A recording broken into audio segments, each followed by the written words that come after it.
A win is a win, and that's what Alabama got last night was a win. Hey, could have been worse. Could have lost to Texas A&M at home. Locked On Bama, your daily podcast on the Alabama Crimson Tide. Part of the Locked On Podcast Network, your team every day.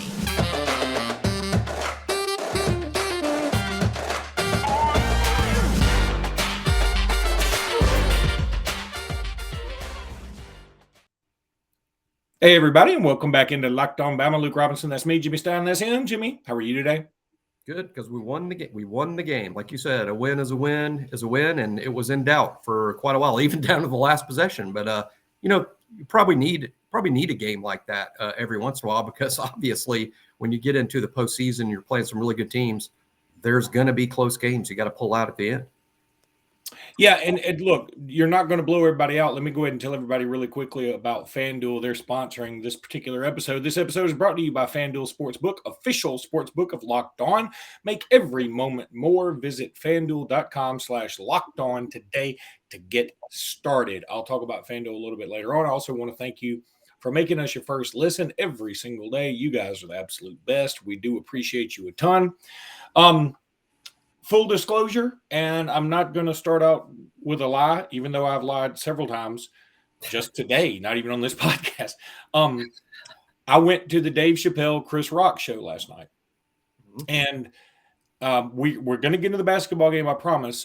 First of all, the show was great. Ashy Larry made an appearance and did his stand-up. I don't know how many of you follow the Chappelle show, but Ashy Larry was there. It was great. And then they had some other dude that came out, and he was pretty good. It was all pretty crass, but I'm down with crass, and so I was cool with it. I will say this. This is what irritated me, and this is how it's Alabama basketball related.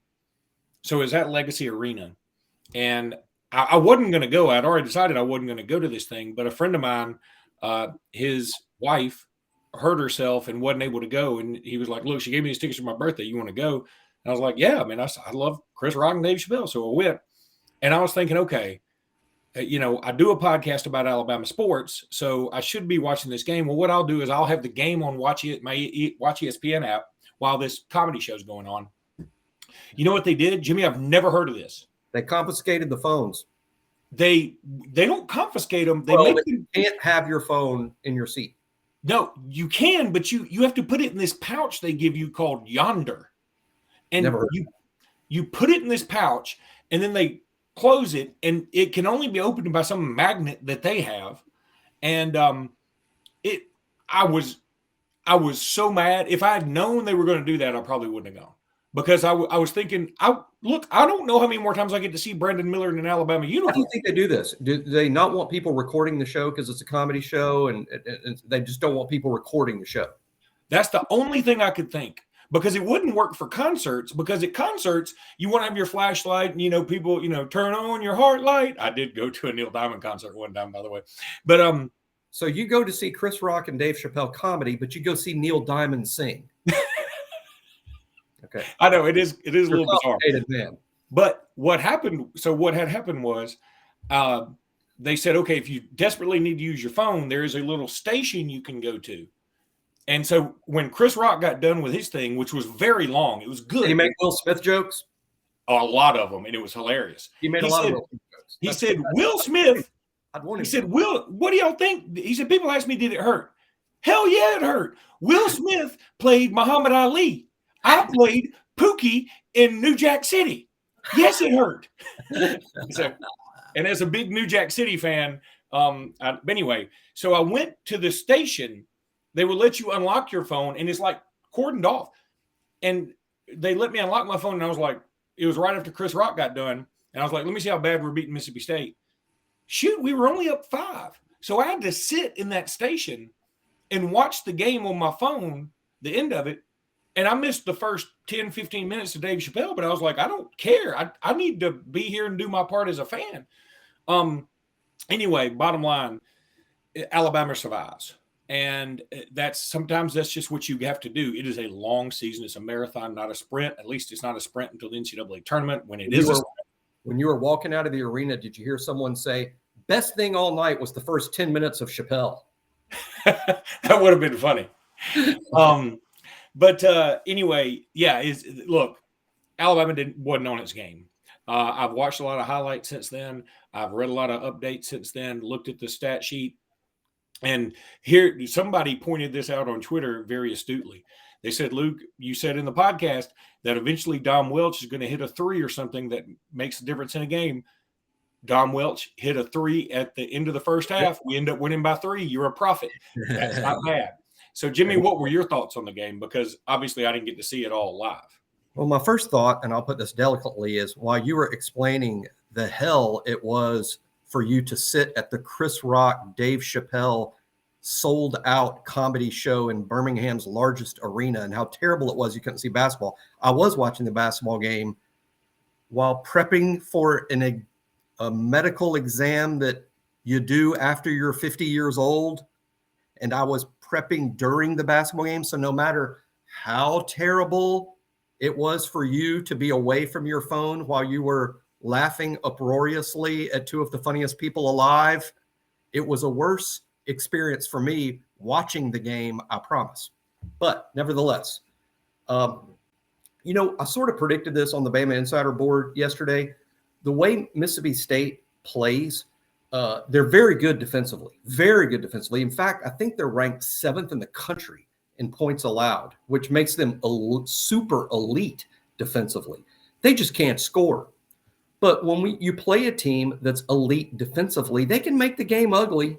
And if they make the game ugly, anything can happen. Now combine that with the fact they shot it a little better than they normally shoot it. They're fired up. They're playing the number 2 team in the country. And it was a dogfight the whole way through. It was just one of those games where I didn't necessarily feel like Alabama didn't play hard. They just didn't play well. Didn't shoot it well. The turnover problems are back. And again, a lot of credit to Mississippi State. They're very long. They're not gifted. They don't have like a guy that's going to be a first-round pick like Alabama's got, a couple of those guys. It's not like they're gifted, but they're very long and they're athletic, and they play hard on defense. Sort of reminds me of maybe Wimp's old teams that were really athletic and played hard on defense, but didn't exactly have a lot of firepower on offense, and that's why, they didn't do things like, make it to a Final Four. I think State's got to recruit a little better before Chris Jans has a great program over there. They just don't have enough dudes. They don't have enough dudes to be successful right now because they can't score. But, man, defensively, Mississippi State's a handful. I'm telling you, Luke, we'll play better teams like Tennessee and Auburn, in a couple of weeks that are much better than Mississippi State. But they're not really any better than Mississippi State on defense. That's as good of a defense as Alabama will play in the regular season, and that's why it was ugly. And hopefully Alabama breaks out of the shooting slump. I was looking at recent shooting numbers. The recent shooting numbers are not good for several players on the team who've been scoring well, like Clowney and Sears. It wasn't just last night, Luke. They've gone a couple games without shooting it well. So I think we're about to talk about Oklahoma on Saturday. I think that's the first thing to look for. Are we going to start shooting the ball a little better again?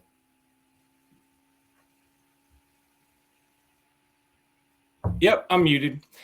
Sorry about that. Yep, Clowney is like 0 of his last 16 3-point attempts, and it's weird because he's been hitting his free throws, and if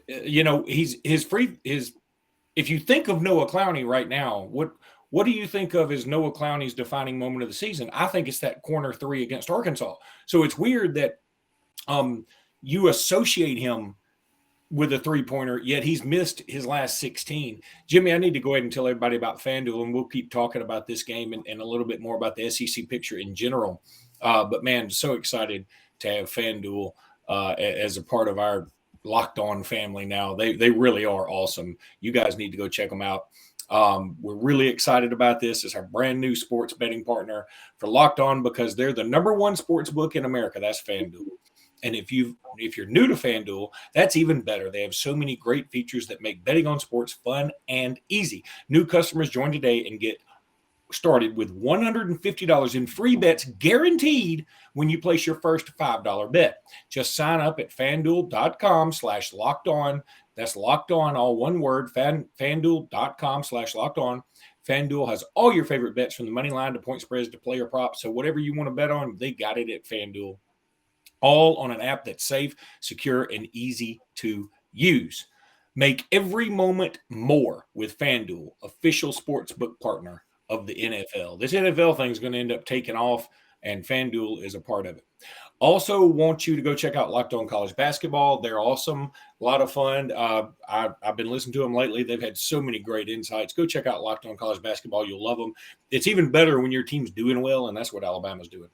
But let's talk about Alabama a little bit more and the Mississippi State game, because looking at the stat sheet, one thing that jumps out to me, we played 10 guys. Now, Namari Burnett only played a minute. Okay, that's a little bizarre to me, I guess. Dominic Welch, he played 9 minutes, but he ended up he played 9 minutes and he took 5 shots, and he was 2 or 3 from beyond the arc. I mean, he was going to make the most of his minutes. And then here's something else that I've been perusing message boards too to get feedback about this, and I've seen several people bring this up. Look, first, Charles Bediako didn't play a ton of minutes. He played 13 minutes and had 4 fouls. Foul trouble. I mean, that's just what he does. He's going to get in foul trouble. I'm beginning to wonder now, foul trouble wise per minute, Nick Pringle isn't a lot better. But I'm wondering, should Nick Pringle be getting more of these minutes? Now, combined, they only had 21 minutes, which is less than Javon Quinterly, Clowney, Miller, and Sears. I mean, and here's another thing that shocked me. Jaden Bradley only had 12 minutes. Right. And you would think Bradley, this would be like right up his alley. Like Mississippi State, sort of a rough and tumble team, and Bradley's sort of that New York Rucker Park kind of player that we've talked about before. So I wonder, look, it stands to reason that this Alabama team's been reading its clippings of late. And so maybe they were on their high horse a little bit. Again, totally understandable. It happens. And maybe the coaching staff was too. Maybe they were just sort of fiddling around with the lineup a little bit. I'm probably reaching for excuses as to why we only won 66-63. I get that. But if you're gonna fiddle around with the lineup, if you're gonna experiment and try and get ready for the backside of this tough SEC stretch, I think Mississippi State at home is the best place to do it. So maybe that's what happened. I'm throwing stuff against the wall here, Jimmy. Right. Yeah, I have a slightly different take on it. I don't know how purposeful it was, but Alabama hasn't played in close games in a while. Alabama had won every single SEC game by double digits until last night. And then last night was a close game. I think your rotation looks different in a close game. I think Alabama was behind most of the first 3 quarters. I know it's halves and not quarters, but literally through the first half and the first 10 minutes of the second half, Alabama was behind. I think when you're behind, you don't empty the bench. You don't give a lot of minutes to the guys on the bench. And this is what I think makes the lineup minutes look weird, Luke. Just my opinion, and maybe Nate would tell me I'm a moron, but I think Alabama is at its best in terms of crunch time when Sears and Quinterly are both on the floor. When Mark Sears and Javon Quinterly, who both are primarily point guards, but when they're both on the floor at the same time, the ball handling improves, the ball moves a little better. Neither one of them are afraid to take shots at all. They both come out off the bus shooting the ball. I think Alabama's at its best with Sears and Quinterly together on the court. And I think there was probably more of that last night than you normally see because the game was in doubt. And I think when the game's in doubt, you put your 5 guys out there with less care about, point guard, shooting guard, small forward, power forward, center. You're just putting your best 5 guys out there. And when you have Sears and Quinterly on the court, you probably are taking a big guy off. When you got 2 point guards, you're probably taking a big guy off, which explains why Bediako and Pringle didn't play many minutes. Again, when you're talking about Alabama's best 5, Luke, I think Sears, Quinterly, Clowney, and Miller for certain. And those guys played a lot of minutes last night. I don't think they came off the court much in order, when we were going to determine who was going to win or lose the game. I think those 4 were out there and that 5th spot sort of rotated. But That's my explanation for it. I think it was just simply a matter of being behind and making sure you had your best players on the floor. Yeah, that's probably true too. Are you worried at all that Brandon Miller's getting so many minutes that maybe at some point, I just don't want him to hit a freshman wall. Freshman wall. And look, it's different now. I mean, the wall has changed. The wall has moved because all these kids play basketball year round all the time anyway. And it's not the same thing as it was 10, 15, 20 years ago, whatever. But I always look at the stat sheet, and he's always in the high 30s in terms of amount of time played. Now, I'm for it in the sense that we've got Brandon Miller for 1 year, so I want him on the court as much as we can get him on the court. But I'm right. against it if it means he's going to hit a wall in the NCAA tournament. The freshman wall is the thing for sure, but we need to remember, and I bet Nate reminds him, when Nate sees Brandon Miller breathing too hard, and Nate looks down and sees Miller's played a bunch of minutes and he's breathing hard, it's a good time to remind him to say, hey, Brandon, just letting you know, we play 31 of these things in college, but next year in that league you're going to be in next year, they play 80 of these things in the regular season. So suck it up, pal. I mean, it is half the games that he will play in the NBA. So, yeah, that's right. But it is true. I mean, for years, it's not a myth. I mean, freshmen get tired because even though it is half or less than what the NBA plays, it's a lot more than what he's used to playing in high school basketball. But you're right. The year-round basketball has really changed things. When me and you were coming along, AAU basketball wasn't then what it is now. And I certainly don't want to count my chickens before they're hatched, especially with the price of eggs right now. But I worked that in very nicely, didn't I? Is that a joke you took from Chris Rock or Dave? Did you lift that from Rock or Chappelle? I'm looking at the standings here for the SEC, and you know, one thing that did shock me last night, not only the Alabama close win, but the Auburn blowout loss. Texas A&M handled Auburn easily in Neville Arena. That's something a lot of people hadn't done recently. So A&M may be better than we thought, but I went back and looked at A&M's non-conference schedule. They were getting beat by Boise and Wofford and a bunch of other like teams you wouldn't suspect. But now that they've hit league play, they're pretty doggone good. But this looks like, for all the world, it's going to end up being Bama, Tennessee, knock on wood. Unfortunately for us, we only play them once, and that is in Knoxville. And we also play them right after we play in Neville Arena. That's a tough stretch coming up. So I think it's more important than ever that, you know, we keep getting these wins while we can get them, because it's going to be a tough game playing in Knoxville. I know Kentucky went up there and won, but that's not going to be an easy place to play. Jimmy, let's take a break. Then we're going to have a football segment when we come back. Okay, so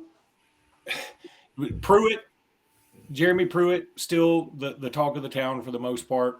There are folks out there on Twitter with all these innuendos that Alabama fans about to get some good news, and maybe we are, but it was so vague that anything could happen. We'd be like, was this what he's talking about?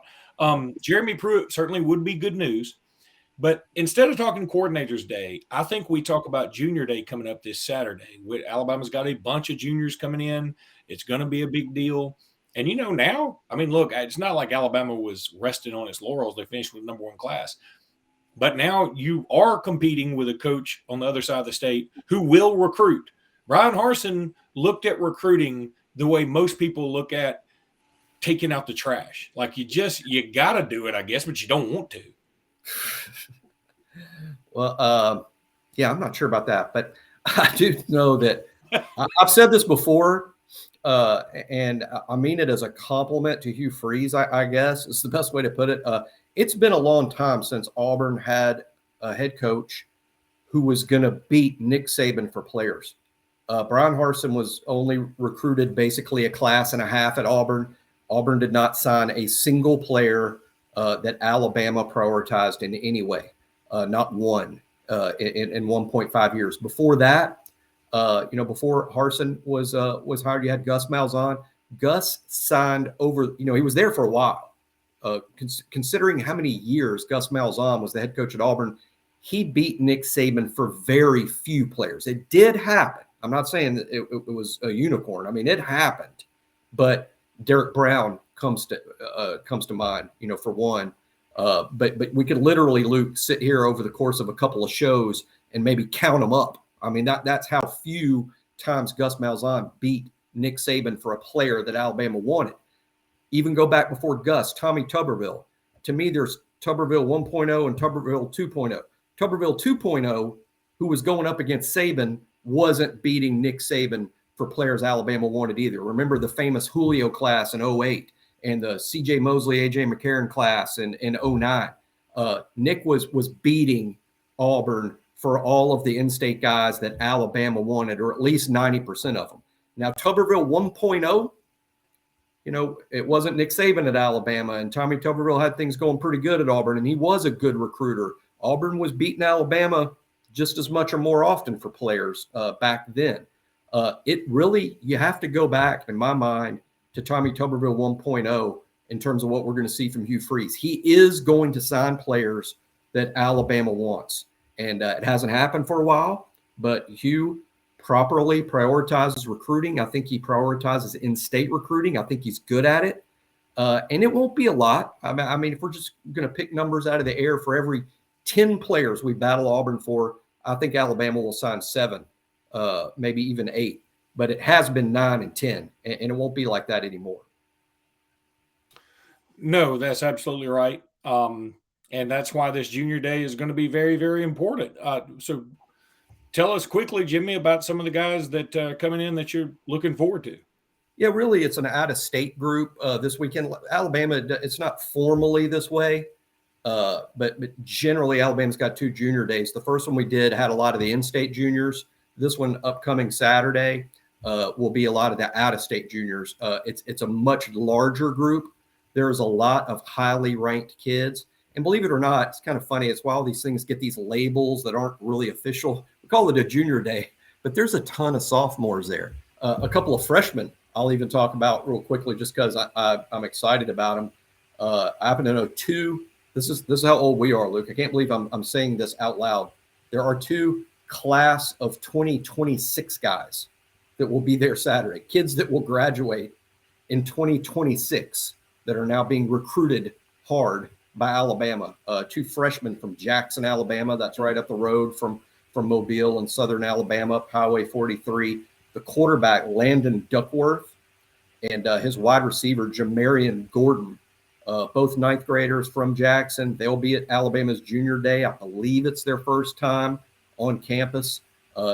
Landon Duckworth promises to be a national elite quarterback recruit. He was the starting quarterback this past season in Jackson. I think he threw for about 1,800 yards as a 9th grader, including a lot of highlight throws. He's 6'3", and in the 9th grade, we train him at QB Country. Well, we consider him one of our most gifted kids nationally in that class. And even more exciting, maybe his wide receiver, Jamarian Gordon. He is outstanding. How many kids from Alabama can say this? He's in the 9th grade. He got his first scholarship offer 3 weeks ago. It was from Penn State. I mean, that's when you know you're going to be a national recruit, when you're from a small town in Alabama and you're 14 or 15 years old and your first scholarship offer is from James Franklin and Penn State. So Jamarian Gordon's going to be a really big deal. He'll be in Tuscaloosa Saturday along with his quarterback, Landon Duckworth. Those are 2 in-state guys, but there's a ton of out-of-state guys and a few guys, by the way, that haven't been offered yet that will probably be offered by Nick Saban in his office on Saturday as Alabama hosts its 2nd junior day of the cycle.